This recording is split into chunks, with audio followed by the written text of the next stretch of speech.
Hello, everyone, and welcome back to the live reality games coverage of Surviving Bloomington Season 6, Order versus Chaos. I am your host, Drew. I'm here. It's the other week of my every other week, and I am here not only to steal your heart, but also your bananas, joined by my co-host as always. Hi, Steven.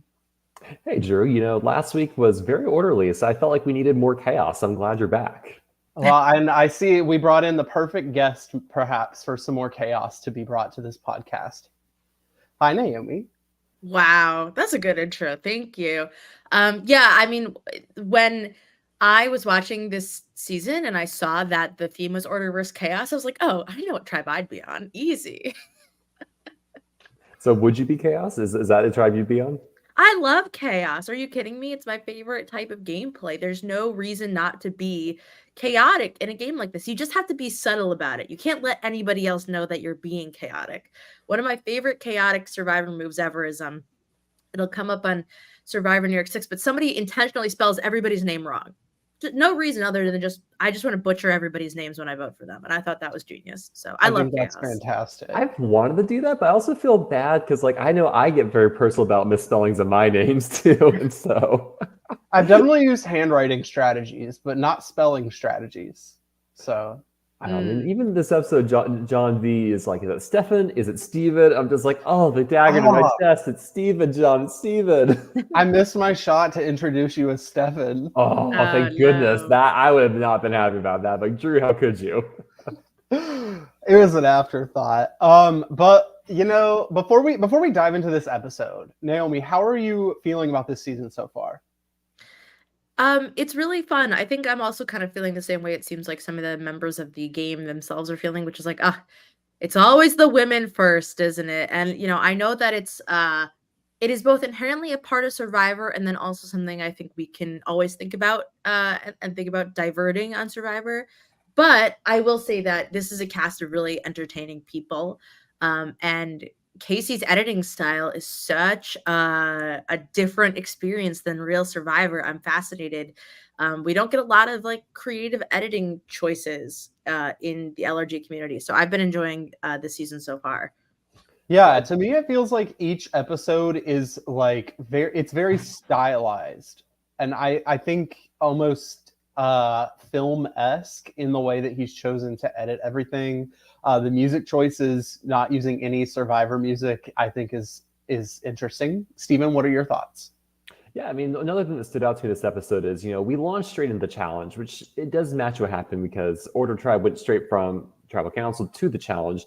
You kind of have this noir-esque look of it, of kind of you're telling the rules, but you also kind of see the outcome already, and then you get a memento, actually. You almost end back at the start of Kim, are you using your advantage? Yes, I am. Yeah, I think memento. Oh my God, Steven. People have very different feelings about challenges in Survivor. Some people find the challenges to be the more interesting parts. Some people can yada yada the challenges and not care. I think of the challenges so far, this would be the one to yada yada. I mean, this challenge lasted in the real time, what, Steven, 5 or 6 minutes? It was short and brutal, and we lost fast. Yeah. This challenge was just completely there was no substance that needed to be shown. So I'm glad that he made this, other than Kim using the challenge advantage, which I was really pushing for because I wanted us to keep winning. I'm happy to just sit back and relax for as long as possible in the game. So I know I personally heavily pushed for Kim to use that advantage. Kim uses the advantage, doesn't have to wear her blindfold. And the way that the maze was set up, there was one big move that had to be made at the beginning of the table maze that I had to really guide everyone on. And then once we got past that third of the way point through the maze, I literally every round just said, okay, Kim, take it away. Everybody else hold your part still. And Kim was able to maneuver the entire ball by herself, being able to see the board. Yeah, I was just going to say, I think the one thing that was confusing to me as a viewer, which makes more sense now hearing it, is I didn't realize who was blindfolded. I know that sounds kind of silly, and you can logic it out to say well, it's the people holding the maze, but everything was happening both so slowly and so quickly. And I think in any other LRG, if anyone wants to do this, If a challenge takes like 2 seconds, I just want to see it take 2 seconds. I literally just want to see them be like, okay, go. Okay, well, it's over now. Thank you so much, guys, for playing. Go back to tribal. Like if it's over in a split second, let's get it done in a split second. Yeah, and a conversation that I've had with Casey personally as well is he's like, if a challenge takes up more than like 10% of an episode, you're doing the episode wrong. Like like Casey is very much like the challenge is just to figure out who we need to put more screen time on, kind of thing. But just Steven, run us through the how this challenge works. Yeah, so in this challenge, so both teams had 2 runners who would go across balancings and they needed to toss a ring onto a pole. I believe it was Tyler and Marshawn, I want to say, for the Chaos Tribe, Alex and John for the Order Tribe. Once a ring was tossed correctly, they'd bring a ball back and the players would do a table maze. So 4 players were blindfolded and you have a caller. So Drew was the caller for the Chaos Tribe. I was the caller for the Order Tribe. Kim uses her advantage, so she is not blindfolded. She's in the most pivotal point of the board, especially because the ending sequence as well, there's a large area that it's very easy to fall and mess up in the ending sequence, which Order does the very end there. So with that advantage in hand, we at Order Tribe, we turn to Mackenzie. Mackenzie says, sorry, I forgot to bring it. It's back at camp, and we don't counter advantage, and we lose very quickly as a result. If she had it, would you guys have used it to counter? Yeah. Oh yeah, we would have used it. But do you think it would have worked? Because by the way we see it, that like do you think it was the blindfold that gave the advantage? Yeah, and not 100%. We would. I'm not going to say we would have lost, but so originally, because I was the caller, Kim told Casey that she wanted to use it on me. And Casey was like, I don't know what kind of advantage we can give Drew in this challenge because I'm not giving you guys a free point. So you're going to have to use somebody else. You're going to have to choose somebody else to use it on. And Kim was like, well, I'll just use it on myself. And Casey's like, okay, no blindfold for you. And we're like, okay, so we win. Cool, great. Yeah, see, that's the things that you got to think about, right? In producer land is like, so it's an individual advantage, right? It's not like, it's the tribe phase versus the individual. When can you utilize it? And if you're in a group phase, how can you get yourself ahead? All that stuff. I thought that was a really interesting advantage because I've seen advantages go really negative and really positive. So, Steven, I think you guys are right. You would have caught up if Mackenzie had brought it. Yeah, and we did talk to Casey about what would the advantage have been at different parts of different challenges. For example, had it been used on Marshawn or Tyler throwing the rings, then they would have gotten to take a few steps forward to be closer. So it really just was, oh, yeah, sure, let's use it now. Okay, this one advantage just happens to be super overpowered in this instance. My confession that round was just being very sad and annoyed because it's like you're put in that role of like being the caller and like if both of us had been blindfolded, that challenge would have taken a long time, I think. You were ready to win it, Steven. You were ready to be the hero. I know. And at least I wasn't being voted out for messing up the role because we were just so destroyed by their team. Just like we didn't have the advantage. Whoops.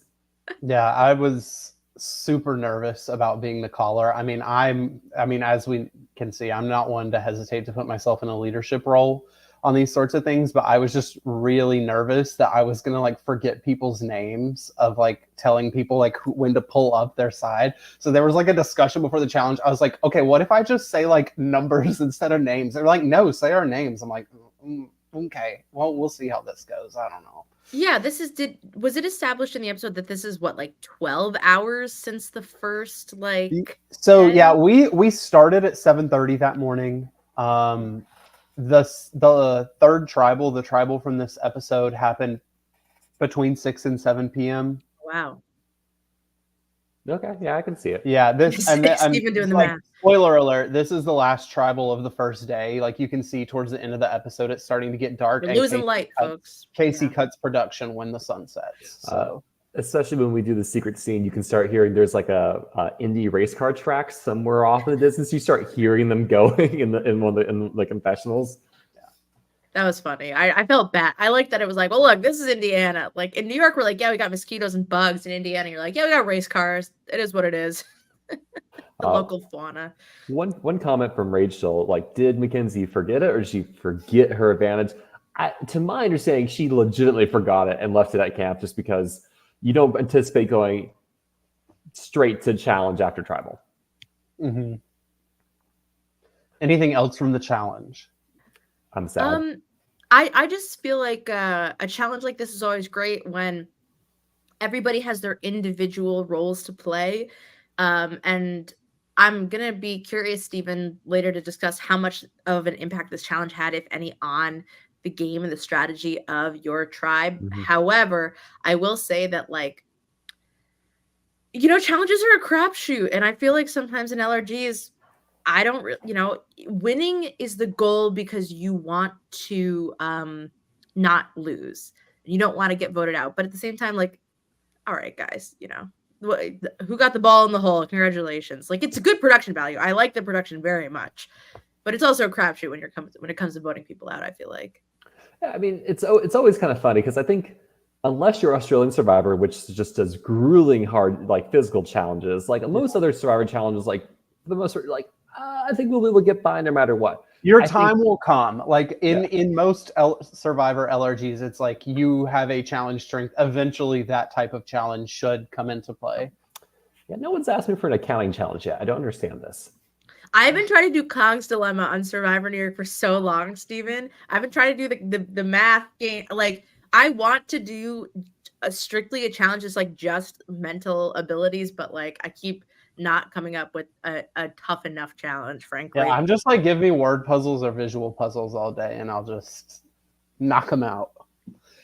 Okay, so let's jump to the Chaos Tribe. We are not only surviving, but also thriving. I know for a fact from this round, I have a deleted confessional where I say, I don't care that we're all getting bored at camp because I am happy relaxing and bumping up my placement one by one for as long as possible.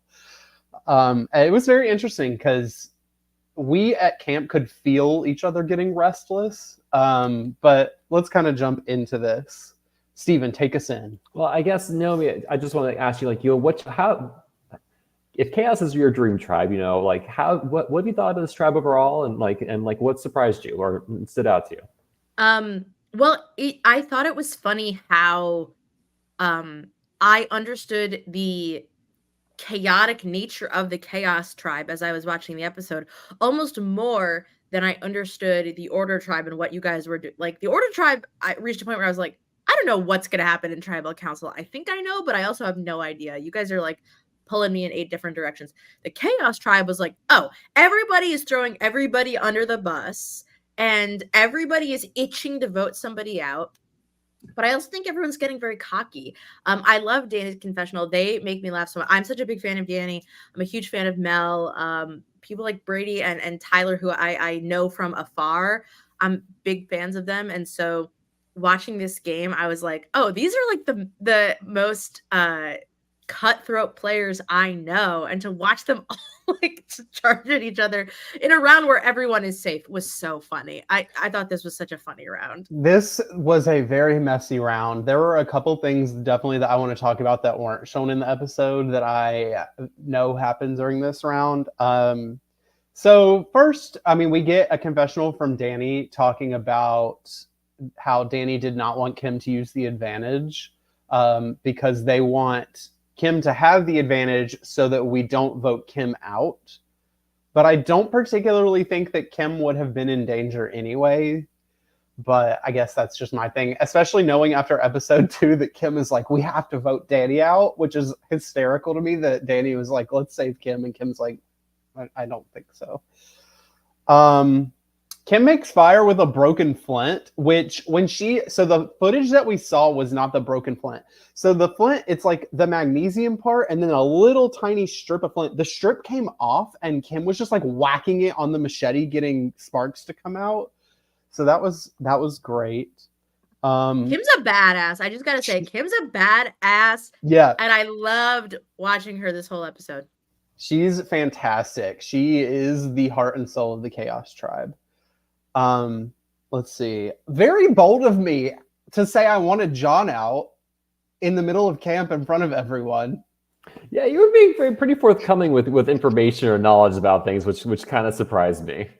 I mean, we had already had those discussions while you guys were busy running around scrambling. We had like public discussions about like who knows who we think is working together. So But I was just like, oh yeah, I want to see a big player out like John. Like, why would I say that? I don't. It's fine. It's a shield strategy is overrated. That's why. We get a confessional from Tyler where he says that he has 2 other people on the other tribe that he thinks that he could easily work with, and that he wants to flip to avoid boring TV. We know one of them is John. Do we even know who the second one is? Not to my knowledge. Yeah. I just love from a production standpoint, the idea of having somebody hold the microphone, but then he was so animated with his hands that the mic kept going, whoa! Like I was laughing the whole time Tyler was giving a confessional. Tyler's a great confessionalist. Yeah. I love it. But I will say, I think it's a very interesting choice to say I'm going to flip just because I want to avoid boring TV. I think that's hilarious. I'm mad that I didn't think of it first. Team Good TV, you know? Exactly. I mean, who do you think, seeing this now, Drew, I'm wondering if you can give like the bird's eye view of like who on the red tribe besides John you think Tyler would have successes, sorry, on the blue tribe besides John, Tyler would have success with if he flips? I mean, Tyler is from what we've seen so far, Tyler's a very laid back player. I tried having a strategic discussion at him with camp, and he was like, we don't need to worry about that right now, kind of thing. He and Melanie both did that to me, and I'm like, I don't love that. I don't know. I think he needs maybe someone to ground him a little bit, maybe like a Steven or a Jamie. A little more relaxed. Because I think, Steven, you and Jamie were both very like, you were coming up with strategy, but it also wasn't like 4D chess strategy. I feel like it was very like, here's level 1. Here's what I'd like to do. I don't want to go crazier than that. Let's just keep it normal. Yeah, I think it was very level 1 strategy. I think I was very concerned with what's going to happen next. That was like, it's not the 7 that's going to be hard. It's going to be the 6 that's going to be really dicey because if anyone you target is going to be someone else's like alliance member, and people are going to get upset. Yeah.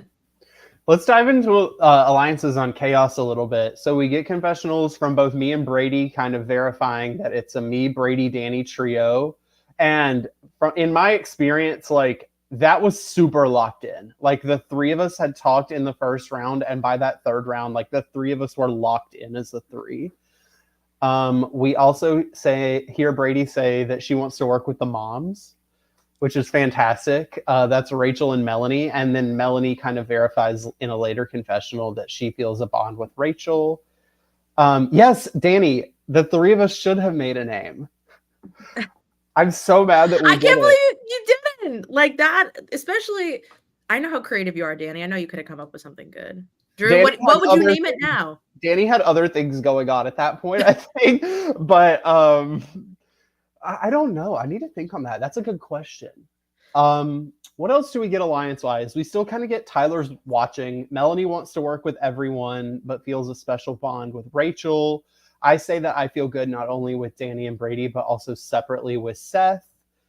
We know Kim and Rachel are a duo. Sorry, kind of like yada-yadaing this. I have a question. Did you get the Melanie challenge boot camp? Were you guys practicing for challenges back at the Chaos Tribe? No, I actually I think until this point, like Melanie was the person on the tribe that I had spent the least time with. I know this was the round. No, it was last round. We all sat in the tent and went around in a circle and kind of trauma dumped to each other. And so it was great getting to talk to Melanie about like personal stuff in that instance. But I had not really been around Melanie actually that much. I'm telling you, when I was at camp, I was sitting or laying down, just like having conversations about life with people. And Melanie was very like all over the place talking to people. And so I didn't get to spend a lot of time with her, unfortunately, at camp at this point. Wait, Naomi, elaborate. Melanie challenge boot camp. I need to learn more. I don't want to. If you haven't watched Survivor New York 7, I don't mean to usurp, right? Because Casey's made a fantastic product, and I really do love this cast. A lot of people who I'm a fan of, Steven, of course, I'm a huge fan of yours. But Melanie played Survivor New York 7, I think, probably after, because this was summer this year, right? This was June. She played Survivor New York later. In August. So if you go watch those live streams, at a certain point, Melanie is like getting her tribe going. Guys, we got to practice our aim. We got to practice puzzles. What happens if this happens? She was running them like a boot camp. And I loved it because it's like, yeah, what else do you have to do? Start throwing some rocks at a tree and try and hit it, you know? And that's what I admire about Mel is Mel was always offering every bit of information she had based on everything she had done in the past. But as Rachel points out, saying that Melanie did a lot to bond the group socially, she's amazing at that. It's fantastic. Yep. It's such a wonderful quality that she has where she is so curious about other people.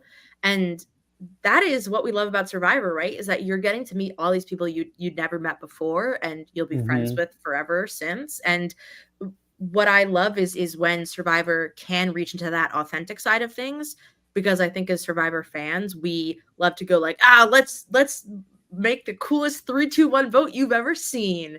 But you know, Survivor was from a very authentic and human place when it first started out. They only got a beer as a reward, you know, and now look at where we are today. Just a million split tribals. When we, in that second round, we kind of all sat around and went around and talked about some personal stuff. And then we all kind of broke up to like go get water, like make sure the fire's still going, whatever. And I have a very, very vivid memory of Melanie pulling me aside while I was going to get water. And I had opened up about some like personal things that I had going on in my life. And she was like, hey, like, I just want you to know that like you are loved and appreciated. And like, I'm so glad you're here. And I'm so glad that I got to experience this with you. And I know that she had those kind of conversations with other people. And it was like, you could tell that it was game aside, very genuine, just like I'm building a relationship with this person. She means it so genuinely. I love her. Yeah, she's fantastic. Drew, one thing we don't get an update with from the Chaos Tribe this episode is Operation Eat All the Bananas. Can you talk through, was there fallout from eating that first banana, or you were biding your time at this point? I was unable to get to the bananas this round. So there are still 2 sitting in the basket and no one had noticed that one was missing at this point. So that's where we're at with the banana ceiling. And I was not about to eat 3 bananas at once. That's a lot of work. That would have messed up your digestion for the rest of the game. Exactly. What about the Marshawn of it all? I'm very curious, Drew. You know, getting to watch this back. I gotta know what you think about the Marshawn of it all. So basically what's going on, from my memory, there's a group of 5 that are at the water. It's Danny, Kim, Rachel, Melanie, and Tyler. And at some point, Marshawn tells Kim and Rachel that Danny has thrown Kim and Rachel's names out, which I don't believe is correct. I don't think, Danny, can you confirm if you ever did actually throw their names out? I don't believe that you did. You didn't to me and Brady. So Marshawn says, or Danny, whatever. Yes. Okay. So Marshawn says that Danny's throwing out Kim and Rachel's name. They come to Danny about it with Melanie and Tyler also present. And Danny's like, no, I'm working with you guys. I don't know where this is coming from. So while this is going on, not shown on camera, me and Brady are laying in the tent. Because like I said, between challenges, I'm not using any energy. Me and Brady are laying in the tent and we hear like a rustling outside of the tent. And we're like, what's going on? And there's a mesh part of the tent. And we like unzip it a little bit and look out. And Marshawn is visibly looking for idols in the camp. It's fantastic. And me and Brady are like, oh, Marshawn's looking for idols. And we're like, where's everybody else? And we see like the group of 5 is up the trail. Seth is in his confessional. So we caught Marshawn looking for idols. So like 10 minutes later, yes. So then later, Rachel and Kim come into the tent. Rachel is sobbing, like crying, like not well. And Kim and Rachel come in. Rachel's like, me and Brady are like, what's going on? And Rachel's like, I'm going home. Like, I'm going to get voted out. And we're like, what are you talking about? And Rachel's like, I'm just hearing that my name's out because it's me and Kim are the targets, and Kim's immune at the first tribal, so I'm going to be voted out. And me and Brady are like, we have not even heard your names. What are you talking about? And Kim and Rachel are like, oh, you haven't heard our names? Like, we thought that Danny and Marshawn were throwing them out. So that drama got to me and Brady, and we were very confused about it all. And then we were like, okay, be quiet. We can see Marshawn looking for idols. And we like peeked out and showed them that Marshawn was looking for idols. So Marshawn was messy in more than one way in that round. Sorry, that was very long-winded. I'm going to stop talking for a minute. Well, one thing That was funny. Go ahead, Naomi. That's so funny. I mean, I think that's like the power of Survivor, right? Is you can just get totally, everybody's just in their feelings 12 hours into a game, like, oh no, it's gonna be me. But also because like Danny, I was running around playing damage control for something I didn't do. That's the thing, right? Is you think that something has occurred, and you're like, how could I be so naive to not to believe this person? But it almost is funny. You can never earn that trust back. Steven, do you think that, if someone comes to you and says, actually, Naomi's been throwing out your name, and you're like, no, Steven, I want to work with you so bad. Can that trust be rebuilt? I think it can. I think there's ways you could help sell it really well. I mean, there's kind of like once the box is open, once you open Pandora's box, you're always going to start suspecting this person. But then, like, I feel like you can do your homework to kind of backtrack. If they say they're not throwing my name out, well, then who is, and where the story originated from. And if you can't find any other proof, then you're kind of like, well, no, I guess it was Naomi at the end of the day who was throwing my name out because I can't find in their lead. So you can do your homework, right? And it's clear Danny does their homework here and kind of figures like, it's not me, it's Marshawn, and I'm coming for Marshawn now. Yeah, I do also want to say the small little Seth confessional that we get during this segment where Seth is like, I want to look for idols, but I know that I can't right now. Like, I just can't get away from the group. And I just wanted to highlight that is a very good read, because the one person that did try looking for idols, 4 of us caught him doing that. Don't go looking, I guess. But your camp, it was very easy to see what people were doing, where people were going. Our camp was pretty linear in terms of the paths. Like, it was like path into the camp, tent, another path, fire pit, another path, water. Like, it was pretty linear in its layout. So you could kind of tell where people were at on the trail. It was very hard to find bathroom spots. It was also like right next to a golf course, so there were a lot of golf balls on the trails. Did you find a missing key by any chance? To quote Rachel, it was a bathroom fiasco. Oh yeah, there were also bones at camp. We found like random bones at camp. Yeah. Did you ever? I remember at season 5 of Live to Give, they found a deer skull and they stuck it on a stick and they brought it to tribal. And then after 2 tribals, they were like, we don't want to bring this to tribal anymore. It's cursing us. They threw it back in the woods. That's funny. Let's see. What else do we need to talk about? So Rachel has potential for 3 keys. She has the one that she started with. She won one by doing the skill portion of a challenge, but then she lost that one. And spoiler alert, Casey does not give it back to her. She lost it, so she loses the key. And then she has one where if she votes incorrectly at a tribal, she gets a key. So, Naomi, what are your thoughts on these advantages, these tasks to get keys? I think it's a funny take on the idea of earning something in Survivor. I loved I'm jumping pretty far ahead, but at tribal council, when people are voting and they're looking at all the stuff, the Nana's cupboard display of items on the tribal council voting booth, and yet the key is right there underneath the table. I thought that was so funny and so calculated. Small. It's so small and hard to find. And that's the beauty of Survivor, right? Is Casey is really playing off of the expectations that Survivor fans have and subverting them. And I thought it was very smart what he did. Yeah. Drew, were you aware? I've been calling them quests in my head. Were you aware that these were out there? Because at this point, I had not heard or seen anything like this. You're muted, Drew. Thank you. I don't recall. I don't know the answer to that question, if I knew or not. I mean, eventually everyone knows, but at this point, I don't remember. I don't know. Because I don't think I found any. So, oh, Dan, okay. in the chat, if you can share which ones you had found, that would be really interesting to hear. Oh, that's right. Rachel did find one in front of a bunch of people. That's right. Okay. Yeah, I don't remember how I learned about them. If it was in the game from someone else finding one, I don't know. I don't remember.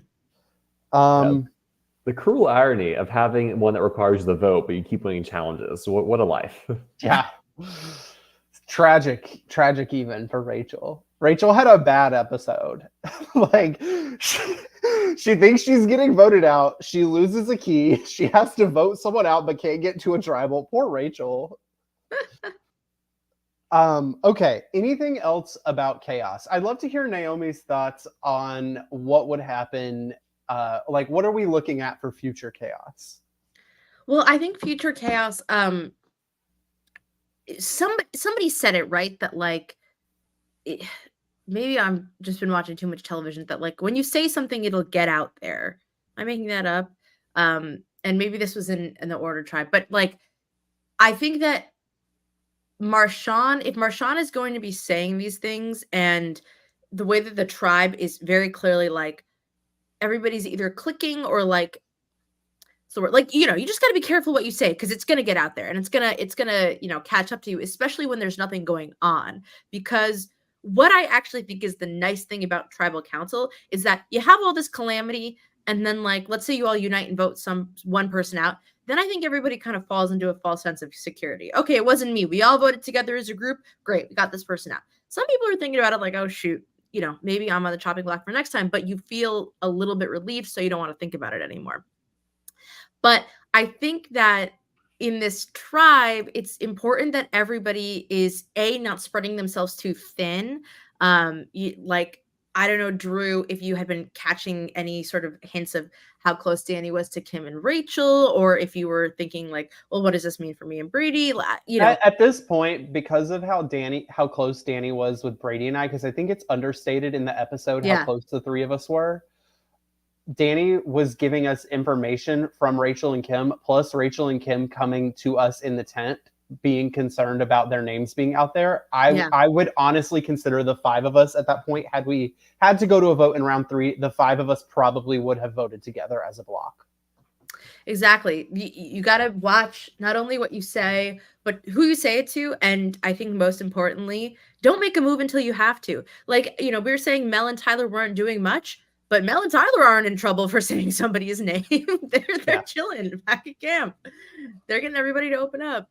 I do want to touch on Marshawn's confessional here, because I think up until Marshawn's confessional, it's like, wait, is Danny throwing out Kim and Rachel's name or not? And then Marshawn's like, oh no, I'm just making stuff up and telling people that people said things, which I think is hilarious.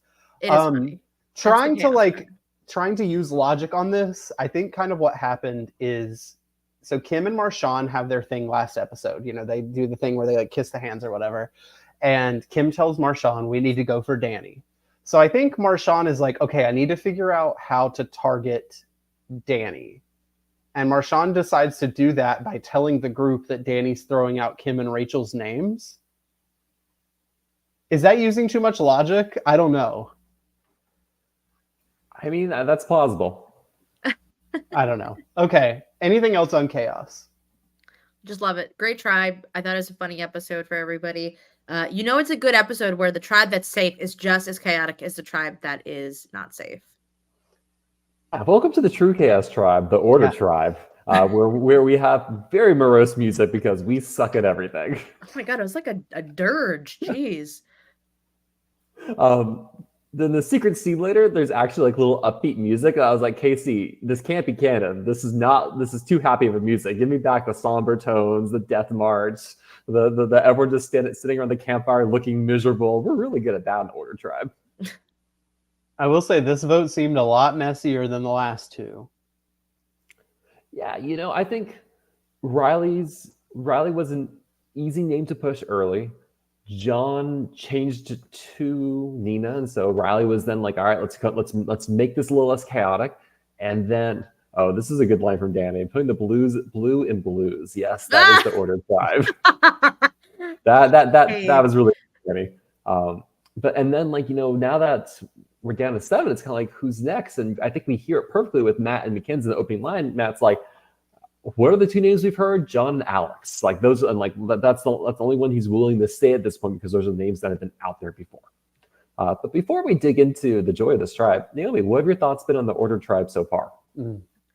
Yeah, I think everybody is a little more muted, and it's maybe because I just didn't know as many people on the Order tribe. But when I was watching this, I was like, I couldn't tell what everybody wanted. You know how sometimes you watch a Survivor episode and you're like very clear what everybody's objection, like what their goals are, what their objective goals are for this episode. I felt like everybody was putting on a goal and then being like, but I would also do XYZ, or like, I am thinking about this, but also I just don't want to go home. And so I'll do 8 other things. And I get it from like a scramble standpoint. You're worried, you don't want to go home. But from a viewer, I was like, I don't know what's going on right now. I definitely had a few moments where I was like, I have to rewind that. I don't know what they're talking about at this moment in time. I just know that it's a mess. I specifically kind of want to dig into John and his line of thinking here. So we hear it seems like the Order tribe assumes that Alex is going to throw out John's name. Alex ends up throwing out Jamie's name. But Alex had previously thrown out John's name. And then we get a confessional of John saying that he has podcast beef with Steven. He thinks Alex is throwing his name out. And then, hold on, I wrote this down somewhere. But his ideal vote is Matt. Yeah, he thinks that the Matts are close to each other. And then he's like, I have an idea. Let's vote out Little Matt instead of the 3 people who are potentially coming for me. I don't understand that. Steven, can I get logic here? Naomi, I'll let you go first. You are Naomi, for those listening, is on I know John with well. Survivor New York, has watched John play Survivor New York, Empire's Wilderness, which will air in the future season, but also play with John this past summer in the Massachusetts Genius. Yeah, I love John. I adore John. I think John was thinking maybe a couple steps ahead, right? A good Survivor player is thinking about, you mentioned earlier, Steven, like what's going to happen at 6. I think John was looking towards the future because actually, Alex went home this episode, right? Alex could be an easy vote next round. Right. Alex could be a vote in front of John. And then Steven, you guys have beef, but you don't have beef, and I say beef, and I think it's been cleared up that it's not really anything that exists between the 2 of you, that it hasn't manifested, and it hasn't manifested in a way where you, Steven, are targeting John at all. So don't poke the bear. Let's not get a fight going. Let's wait and hold off. And then the Matts, I'm curious, Steven, is there an advantage to splitting up the Matts? Like he mentioned that, and I don't know that I got a great read from it from the episode, but do you think that is a truthful thing to do? Because honestly, I saw how well you and Jamie were clicking, Steven. I was like, if I'm going to split up any power duo, maybe I'll go after Jamie. You know what I mean? That's how I took it from the episode. What do you think, Steven? Are the Matts a duo to split up? So, I mean, if you're looking at the 6-person tribe with Alex gone, right? I think you get John and Mackenzie as a duo. Mm-hmm. Jamie is very close to the 2 of them.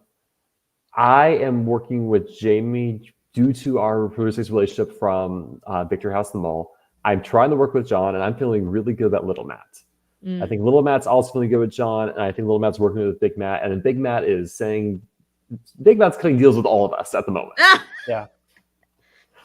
He has the final the team traveling with John. salesman. He has the Texas Alliance with Mackenzie and me. He's made the Matt deal with Nat. I don't know what he did with Jamie, but he's selling something to everyone, and no one's comparing notes. It seems to the extent they should. Yeah. I forgot you were the Texas person, Steven. Oh my god! So did Mackenzie. They're saying that, and I'm like, oh, I wonder who's from Texas. Someone I don't know, I guess. Duh. Oh my god. My favorite sub-story, Mackenzie just doesn't know who I am. Like, Mackenzie doesn't know who you are, and John doesn't know how to say your name. And I have duct tape in my shoe. Yes. Yeah. Wow. Rough go so far. But yeah, so it seems like everybody is kind of looking at Alex as the easy name, And then John's like, no, I don't want to do that. I would rather go for Steven or Little Matt, because the Matts are a duo, even though John has a final two with Daddy Matt, supposedly. So I don't know. John also mentions about wanting to get more keys so he and Daddy Matt can combine keys to get an extra vote, which I think is very interesting. I don't know. Naomi, what are your thoughts on keys being exchanged for extra votes and combining them? I just think combining is such a tricky situation, because the other part of advantage sharing and exchanging information is, I think you either you have to have an enemy, I should say. You either have to be down in the numbers and you're like so panicked about going home that like our only hope is to play the idol on one of us and save ourselves.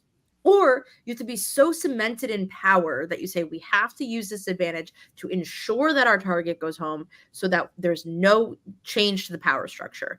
And I just don't think that John and Matt are in a spot where they know where they're at in the power structure, right? Everything is gone according to plan, and eventually Alex goes home, but that doesn't really eliminate any people that John is working with or Matt is really trying to work with, right? Everybody kind of voted for Alex. So then the question, I think, is, would Big Matt, I don't know him well enough to call him Daddy Matt, I'm sorry, would Big Matt give you the item? And I don't think that they are in a desperate enough position yet to be given the item. I think, well, I'm saying that John doesn't know that, he's also, Matt is talking to every other person on the tribe. He's probably It seems like it seems like the tribe's perception of Daddy Matt is just completely off base, which I love. I love it, because that as soon as John and Daddy Matt get enough keys to be able to get an extra vote, there would be a, well, I'll take it.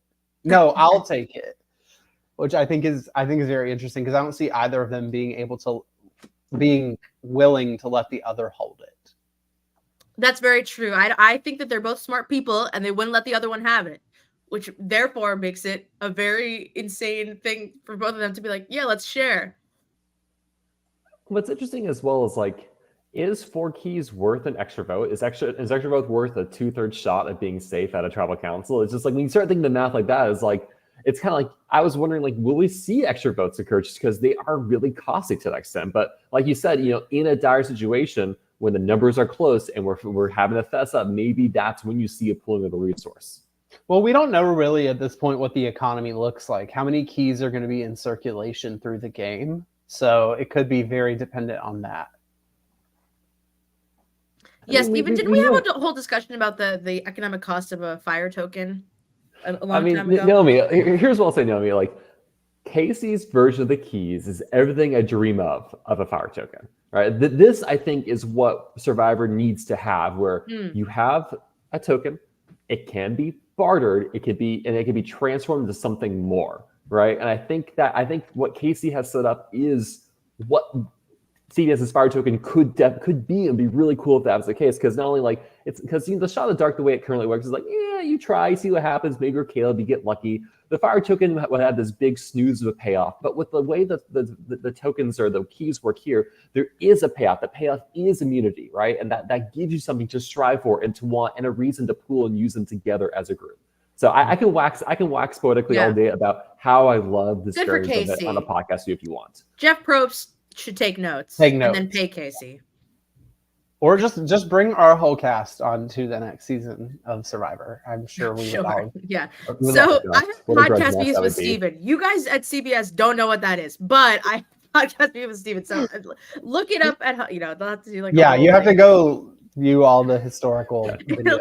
They'll make it sort of, the desaturated, like, back home footage, and like, oh, that'd be really funny. Steven, I have another question for you, and it comes from a John confessional. So after he breaks down kind of wanting to target you or Little Matt, he makes a comment, and I don't think anybody else touches on it in the episode. He says, Mackenzie's name was thrown out, so I need to go inform her about that.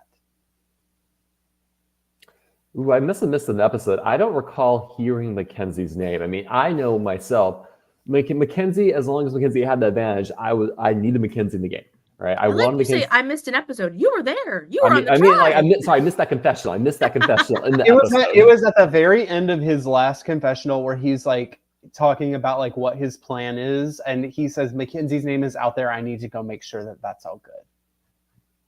And I'm like, who's throwing Mackenzie's name out? Yeah, I don't know. She seemed like 100% the safest person in that mix. Yeah, she is. Honestly, I don't even think it's because like obviously the advantage puts her in a great spot, but in reality, I just think that Stephen, correct me if I'm wrong, she has some of the best social bonds on that tribe. Yeah, she forms a tight bond with John, with Jamie. I'm trying to work with her. I mean, we see Big Matt is a lot of discussion with her and Big Matt, even though it ranges. Sometimes she says like, I feel good at Big Matt. Other times she's telling people like, I feel shaky, Big Matt. I'm not quite sure where Mackenzie and Big Matt were together at that point. I mean, and we do see Mackenzie be, I don't want to call her like the final decision maker for this episode, but Mackenzie is definitely the one in the spotlight of having to choose like, okay, who do we actually like set this target on? Because I have bonds with Alex and John and Jamie.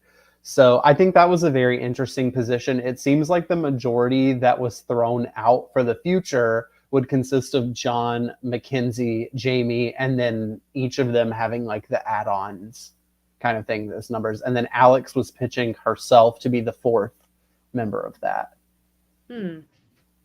Yeah, I think Alex is interesting because I know personally, I felt like I had spent a lot of time talking with Alex and investing in that with Alex, and I knew Mackenzie was extremely close with Alex, and you see that in this episode between Mackenzie and Alex talking a lot, and really Mackenzie having the way like, I like Alex, I get along with Alex, I have invested a lot of time in Alex. Do I want to switch it off of Alex as a result?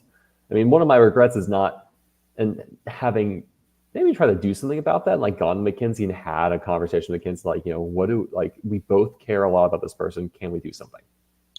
Yeah, I think this is probably why in the same breath we hear John talking about not voting out Alex is that Alex is pretty valuable to a lot of people. It's just that sometimes you get this snowball effect on Survivor, right? Where it's like somebody's name's out there and then you're like, I guess nobody's putting out another name, and it sounded like that names kept hitting the atmosphere, right? Little Matt, Steven, and John, and like none of that stuck because it didn't really matter. The vote gets cast eventually for Jamie, right? Which is like, okay, Jamie. Because Jamie made a comment about feeling defeated, and Alex was like, we have to keep morale up. Yeah. I think more importantly, Jamie was also the bounty target for Alex. So Alex was incentivized to have Jamie leave. Yeah. It would have been cool to see Alex pull something off and maybe get Jamie out, honestly. I mean, I get it. Like at a certain point, the losing just eats away at you. And if you have to struggle to stay in the game, it's even more difficult when you are struggling to keep yourself around and prove your worth to people when there's been 3 challenges where it just feels like you have no traction. Yeah, it was interesting that Alex has 2 keys at this point and decides not to play them, which maybe suggests all of us lied to her fantastically over the course of that hour. Who knows? I do think it's also fantastic that we get multiple clips of people being like, yeah, I feel good about Daddy Matt. And then Daddy Matt in confessionals like, yeah, I'm flipping from these people the moment I can. Like, I've got to go. So I think that is hysterical that both tribes have someone who wants to immediately flip when given the opportunity. And I also think it's hysterical that 5 out of the 7 people on the tribe have their names brought up this round as targets. Anything else about order before we go to tribal? I'd say we should show a secret scene. Absolutely. I think now's the time. So this is a scene that Casey has sent Drew and I. This is essentially 2 confessionals. We get a confessional from Jamie and a confessional from Matt. So I'll go ahead and get this started.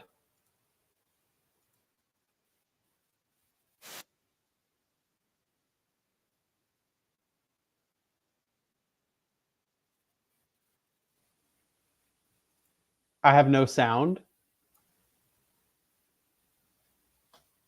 At all? No sound. Okay. Then I need to probably hit something. What do I hit to change that? Give me a second. Stop sharing. Technical difficulties, people, forgive me. We're working on it, legends in the chat.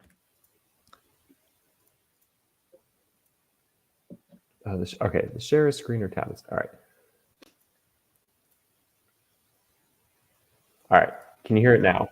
It's not Yes. going well for the Order tribe so far. We've lost 4 challenges in a row, 3 immunity challenges in a row.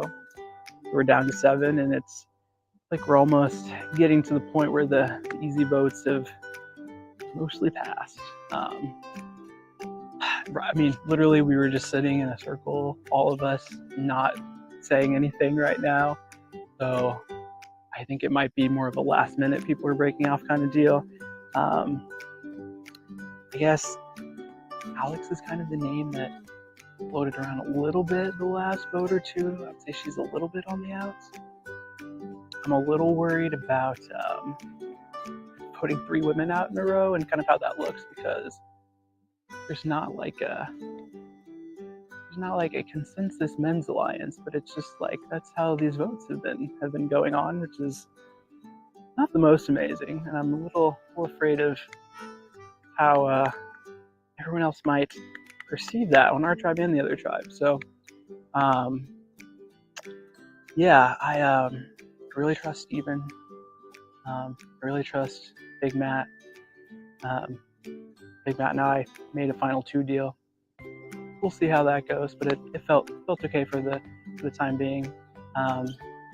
Kenzie's also kind of been in that mix. I also really like John, but I feel like he is one that some of the rest of the group might want to go for at some point. So yeah, just see how this one goes and hope we win the next challenge. There's been talk of them. So I actually voted first, the first tribal council.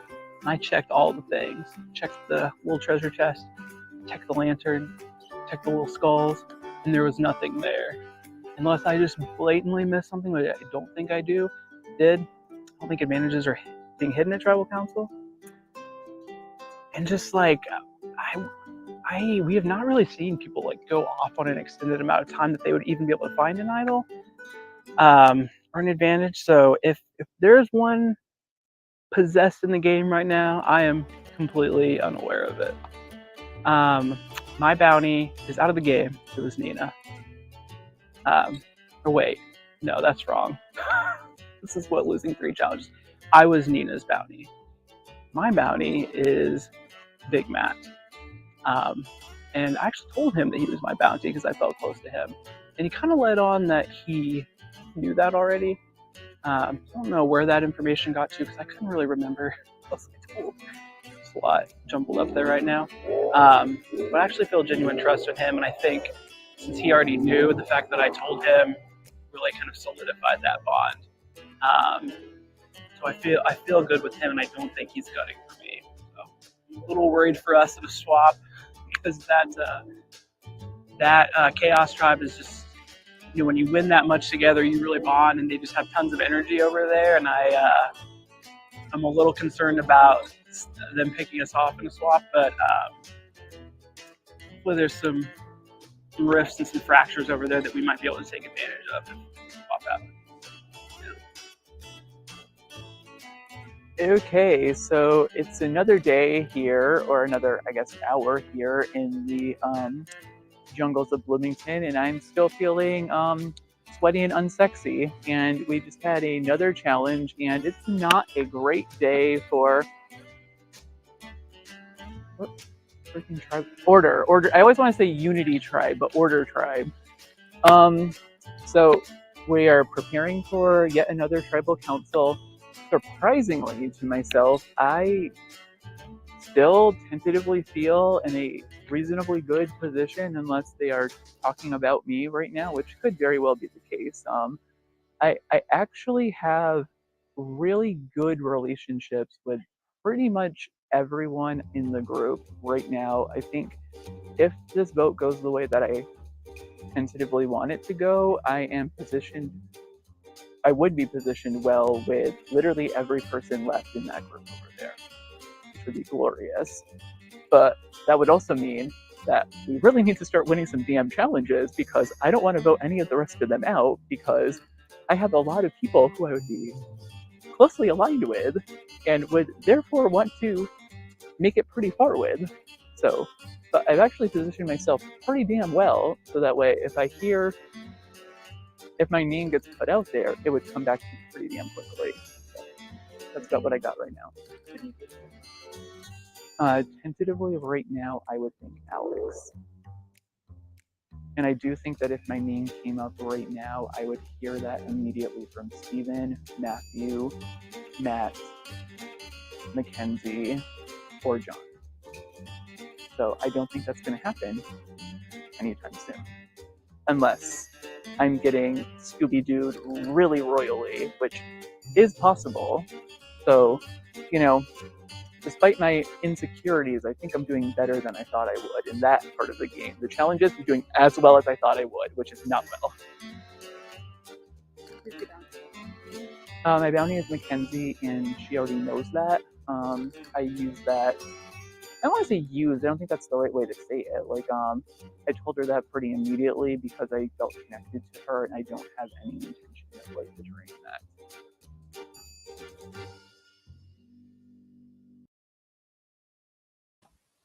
Is Scooby doing a typical phrase for Survivor? You know what's Oh, it is. really I like funny? it. I have heard Scooby doing used as a verb twice in the past week, and I have never before heard it as a verb in my life.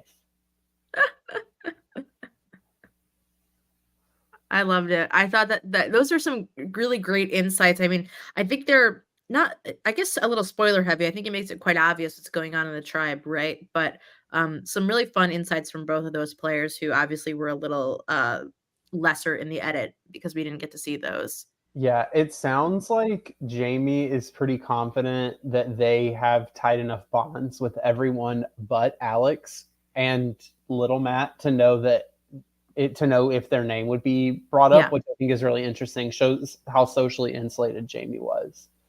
Good for them. I'm not sure what I got from Matt's confessional other than maybe it made it seem like the Alex vote was a little more straightforward than we were shown in the episode. I don't know. Steven, how'd you feel about it? It's good to hear that he was thinking well of me at this point. I think one of my challenges at this point with me and Matt is a lot of my relationship with him, Matt, was also with John.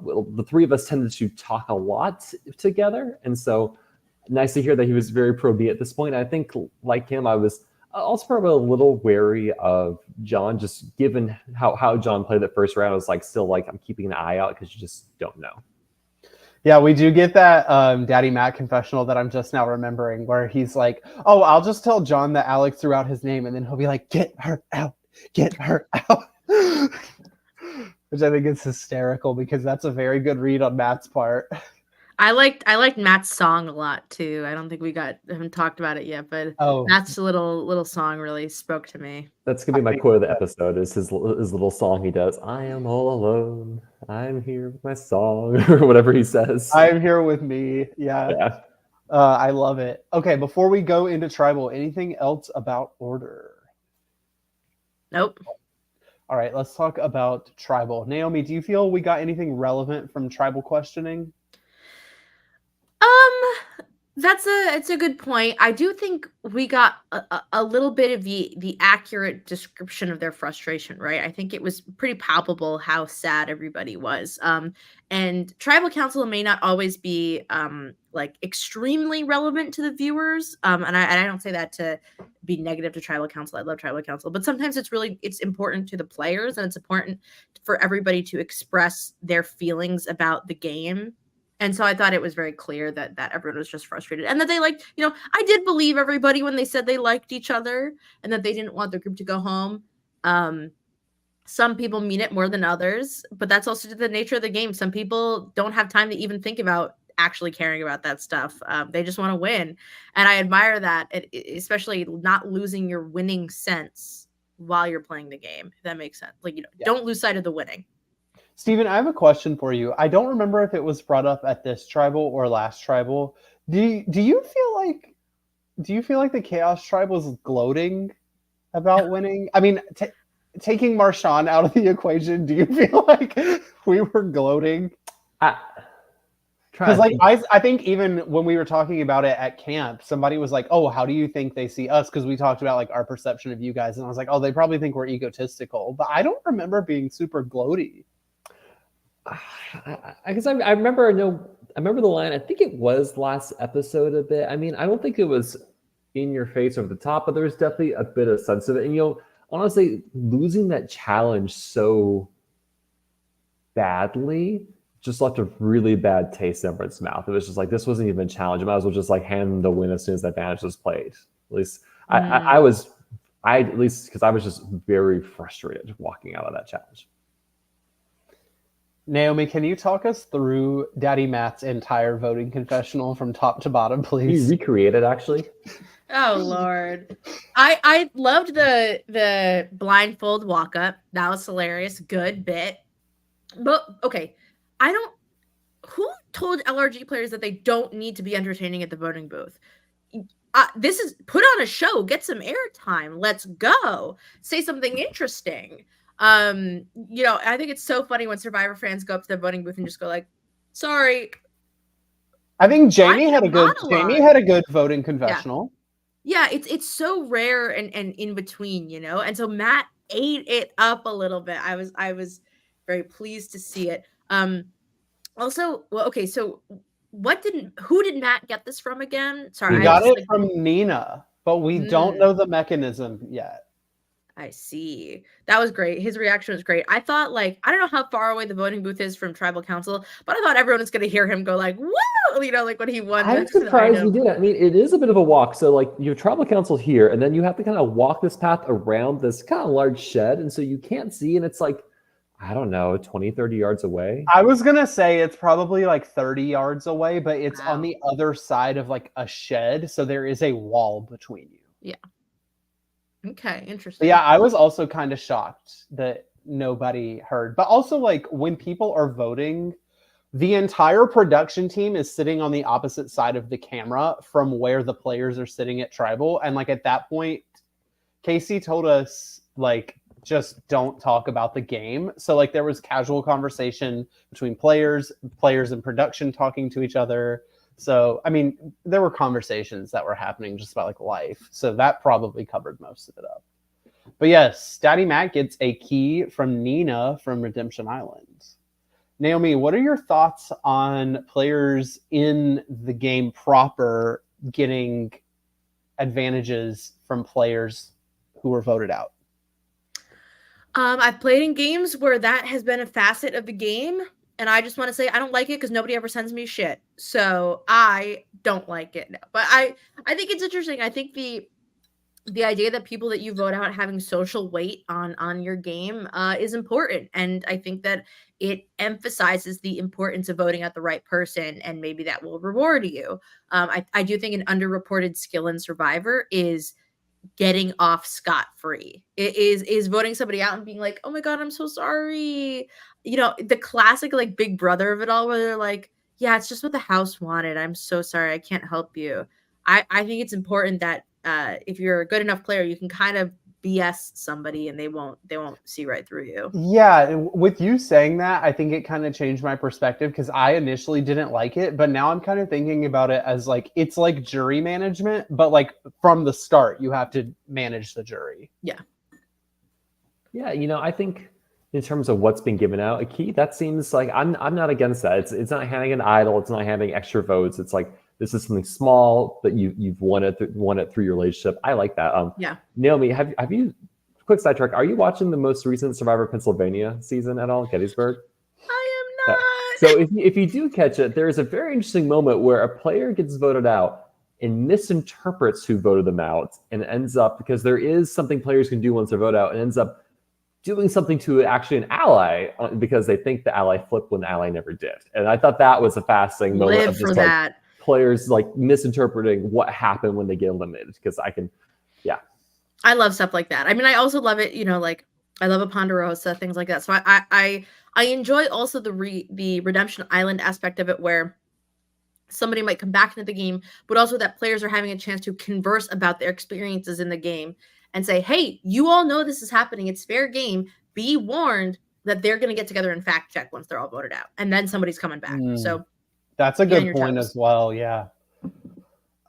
Jamie has a really fun voting confessional here where they basically say, like, Alex, you tried to throw me under the bus for feeling defeated. Well, guess what? We were defeated. So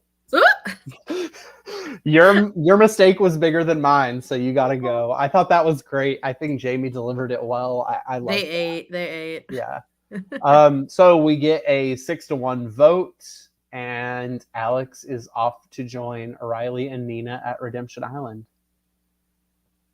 Steven, how are you feeling in this moment? Like, we don't know what's going to happen next week, but what are you thinking about? Because not only is it, next week on, but you're going to bed. You're not going to play any more game for the rest of the day. What is your goal going forward? Well, we don't know that at this point. Oh, okay. Yeah. Sorry, I should say, I assume that once the lights go out, that the day is over. Yes. That's my bad. Yeah. You would think. You would think. So, but I guess I should ask, in the parameters of, you've just voted out Alex, what is your game plan going forward, Steven?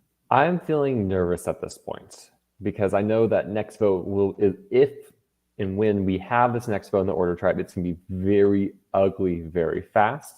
And I'm wondering, because this isn't shown. At one point, I'm talking with John and like and while we're scrambling, and John, I think to my recollection, John starts like, "Hey, I think we should target Jamie next," which that to me is a red flag. And so I'm thinking like, okay, are people going to gun for Jamie? Do I need to flip on John? Or should we be targeting Big Matt? I don't know. Like, and I losing insulation, and I'm going to be targeted because I don't hear anything. This knowledge that John is throwing out Little Matt and me, that doesn't get back to either of us. Wow. And so I don't know this. Fascinating. Naomi, I want predictions for if each tribe has to go to the next tribal, who's going out. What a great question. I think that while we see Marshawn seemingly in a bad place on the Chaos Tribe, I think that can easily be boomeranged into somebody else's downfall. I don't know if that's like a Kim or a Danny. I feel like there's always Kim is immune at the first immune. tribal she goes That's right. to. Yeah, we talked about this so long ago. That it can boomerang onto somebody else, right? That sometimes when you're going so hard in the paint for somebody to say like, let's get this person out, and you think that everybody's with you, it can put the blinders on, and then you think everybody's with you, and then they're not. So I would say like maybe Marshawn, maybe Danny, maybe you, Drew. I don't know. You're not safe just because you're on this podcast. Absolutely not. There can only be one winner. So me this and is the final two right here, and then we duke it out from there. Yeah, right. That's why we're actually on this podcast, because we're the final two for sure. We rigged it. And then I think that next round, for the Order Tribe, I think you could be extremely chaotic because you have such an interesting mix of desires from different people. Like, what does John want out of this? What does Big Matt want out of this? He is the person I'm most like, what the hell does he want next? He wants chaos, is what he's telling us in confessionals. And so I think that it could be a situation where, Steven, if you don't know that information about like Little Matt and your name's being out there, it could easily be Little Matt. It could easily be, if Jamie gets stuck under this, like if they fall, I don't think they would intentionally fall on their own sword of like being defeated. I think what would happen is somebody, the thing in Survivor where people are like, hey, you said this thing, and you're like, yeah, I don't know. I just said some BS, and they're like, okay, well, I'm running with it. We should vote you out because of it. Like in Cook Islands when what's her name was like, oh, I could use some mashed potatoes right now. And they're like, oh, she wants to go home. Gotta go. Yeah. Like that, stuff like that, where I could see that happening to Jamie out of nowhere accidentally. But maybe, I'm going to call it. I think that everything catches up to Big Matt, and there are consequences for your behavior, aka everyone's going to put the pieces together. Interesting. All right, Steven, anything else about this tribal before we kind of go into some more logistics about? I think I've said everything I can say about this episode and the tribal. I think the last thing is there was some discussion in the chat. I think Alex had some astute reads of the game, and I think the confessional to Alex is like, is everyone really this down, or are people just not talking to me as I enter groups? I think that was kind of the quintessential warning sign of like something is going wrong when people get quiet. And so Alex had very interesting reads. I think Alex is one who should be playing multiple LRGs and not just Bloomington, because Alex was ready to gun for John starting in that second round after seeing John run that first vote. Alex was aware that people were talking about her in the round that she went out. I'm interested to see what Alex can do on Redemption Island and maybe come back into the game. All right, let's do favorite quotes from the episode. Stephen and I were talking about this a little bit earlier. I decided on my favorite quote from the episode. Mine comes from Danny, and I will read it to you. I can't go back in time, and neither can you, so I'm not going to forgive, and I'm not going to forget. I thought that was so good. I'm obsessed with Danny's confessionals. They are very good at giving confessionals. Yeah, I already mentioned mine is Big Matt is all alone. When everyone's scrambling, he just sings, I am all alone, I am here with me. That got me to laugh. I loved the bathroom fiasco. That made me laugh so much. The whole, like, I dropped my key going to the bathroom segment is like, this is Survivor, baby. This is so good. Drew, you're muted. And I love that she didn't tell anyone that she had that key until she lost it going to the bathroom and then had people come help her find it afterwards. She's like, oh, by the way, I got this second key. Can you guys help me find it? So that's great. Okay, let's talk about players of the week. So, Naomi, I don't know if you've been listening to Stephen and I or not, but every week we do kind of what Shannon Gus does. We do the Bloomies, where we do a player of the week. We give our top player of the week 3 points, second 2 points, and third 1, and we each will do that. So, Stephen, you want to lead us in this week with? Yeah. Do you want to start with 3 points or 1? I'll work my way up. Okay, so we'll start with our 1 point. Yeah, so I'm gonna start by giving 1 point to Big Matt, Daddy Matt. I think, despite him, he's cut deals with everyone, but no one's put the pieces together. He gets the key from Nina. He gets his bounty from Alex. I think this is a good episode for him, and he's kind of achieved his goal. I think there's a question of moving forward. What would that look like? But from what we know, he's feeling pretty good at this point about where he is. Should I just keep moving up the list? Let's do all of the 1 points. Okay. So, Naomi, how are you feeling? Or Naomi, your turn. Yeah, I think that's a really good. Don't worry about it. I think that's a really good point. I do also have to give it to Matt. I think a 2 key gain is pretty clutch. I think that. I mean, Stephen, did you guys know that Alex was his bounty? Maybe. Because I think it's even more impressive if you can get away with a bounty. Because sometimes the genius of the bounty, right, is that if I'm not working with Big Matt and I don't trust Big Matt, why would I want to vote out Alex just for Big Matt to gain the advantage? So I think the fact that he has done that and has gotten it is a good sign for him. So definitely 1 point. Yeah, it seems like the Order tribe talked a lot more about their bounties than we did, because I don't think I knew who anybody else had as their bounty. I'm going to give my 1 point. I think I'm going to go kind of wacky. I'm going to give my 1 point to Seth, because 1, Seth is not involved in the drama. 2, Seth has allies that other people have talked about him, and he's talked about other people. And 3, Seth had the good read not to go idol hunting, whereas Marshawn did not have necessarily as good of a read. So I'm just going to give 1 point to Seth, because I think that he is appearing to be positioned pretty well. And I'll just jump into my 2 points, I guess. I'm giving my 2 points to Daddy Matt, basically for the same reasons that you guys said. I think I really am enjoying that the tribe has a complete misperception of his game at this point. Like Mackenzie says, like, oh yeah, I think he'd have a hard time like betraying people. Like he seems really loyal. And then cut to confessional of him saying, I'm flipping as soon as I can. So I'm giving 2 points to Daddy Matt. That's good. I'm giving 2 points to Mackenzie. I think that Mackenzie is so incredibly well insulated right now by her alliances, by everything that's going on in the game. I think that she is in a spot where she could do a lot with the people who like her. And I'm one of those people. So if she wants me to vote with her, I'll vote with her. I think she's great.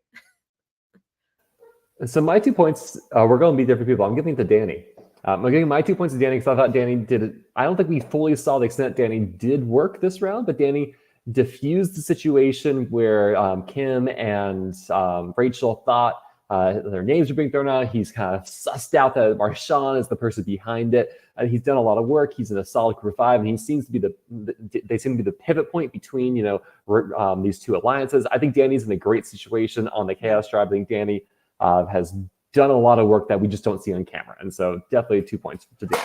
They're working very hard at all times, right? Like, and in a way that's subtle, in a way that's not like I am playing Survivor at you. It's very casual, and I think they're doing a great job. Which is actually an interesting point that you mentioned that, Naomi, because I feel like looking at the Chaos Tribe as a whole, like I feel like Marshawn's game is a little bit wonky, but I kind of feel like Chaos as a whole, because we haven't had to go to Tribal, everybody's playing this like, yeah, I'm definitely playing, but I'm visually to other people not playing. I'm cash about it, Yeah, we're the Chaos Tribe, but we're actually so calm. Lies. Wait until you go to Tribal. Lies. And so I'll kick off the 3-point one. I mean, we've already heard about. I'm giving the 3 points to Mackenzie, much for the reasons I think Naomi discussed. I think Mackenzie is very central to the tribe. No name is being thrown out that Mackenzie's not hearing. Right? John is throwing out the names to Mackenzie first for me and Little Nat, etc. She has Alex's ear, so Alex is not going to make any move without Mackenzie's know-all. She still has the advantage.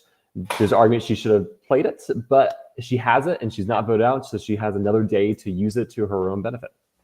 Yeah, I will say, I think it was discussed at Tribal that it was Mackenzie said, like, at the next challenge, we are definitely using the advantage. Yeah. So I think that that's something to potentially look forward to. My point distribution was very different before this podcast, but I think Naomi actually may have enlightened me into changing my distribution. So I'm actually giving my 3 points to someone. This is going to seem so random. I'm giving my 3 points to Melanie because I think that on our tribe, not only what we're seeing of her, but what we're seeing of other people talking about her, as well as my personal experience, I just think that Melanie is super well insulated.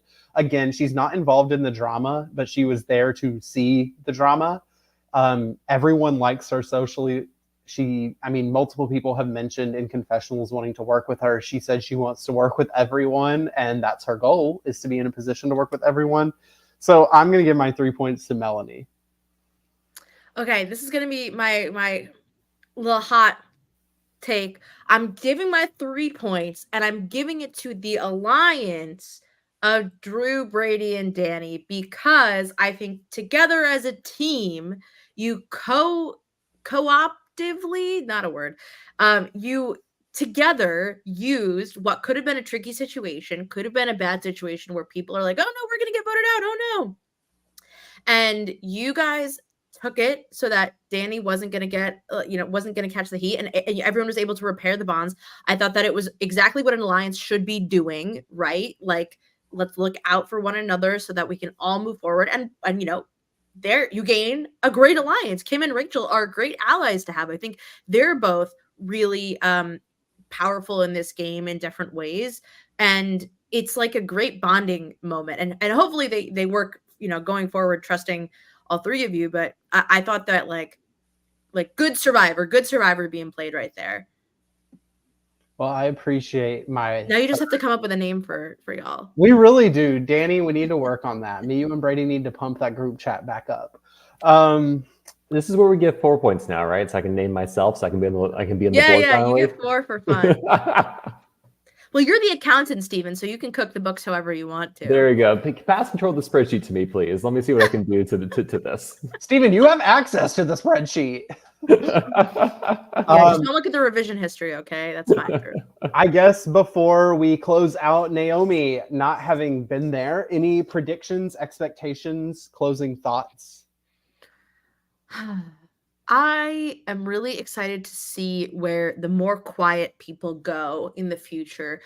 People like you mentioned, Seth, Little Matt, Jamie. I think they all had interesting storylines that are just under the surface, and there's a lot of big personalities going on right now. Someone like Tyler, I cannot wait to see how Tyler's storyline manifests. Tyler said, "I'm gonna flip and none of you know it." I cannot wait. I mean, not a great idea to flip to a tribe that is absolutely going to be down in numbers at the moment, but who's to say it could work? So I'm really excited to see the people who are playing under the radar going forward.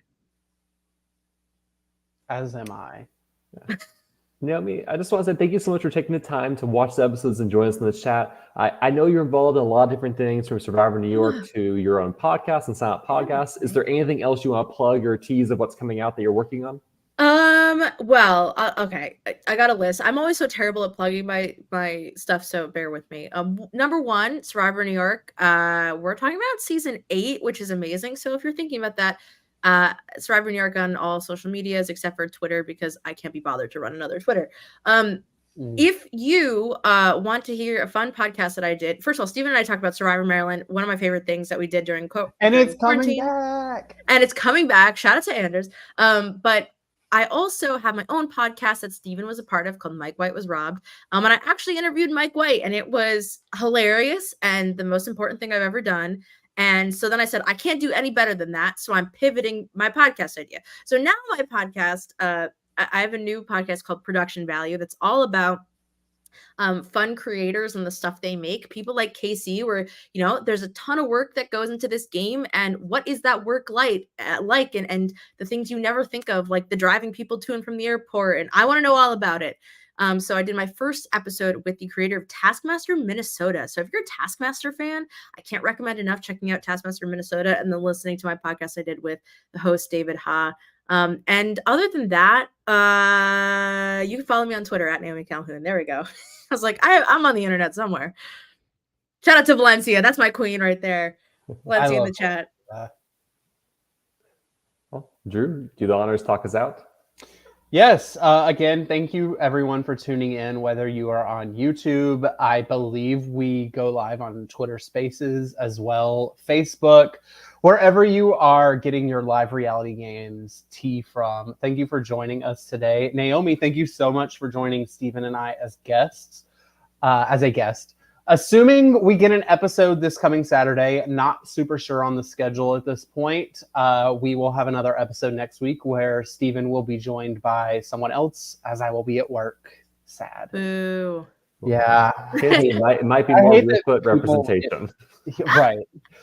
But thank you so much for joining. Subscribe to Surviving Bloomington on YouTube. Watch the episodes back. Keep pumping up those views and comments to get us more seen. But otherwise, we will see you next time. Thank you so much for joining us, and have a good night.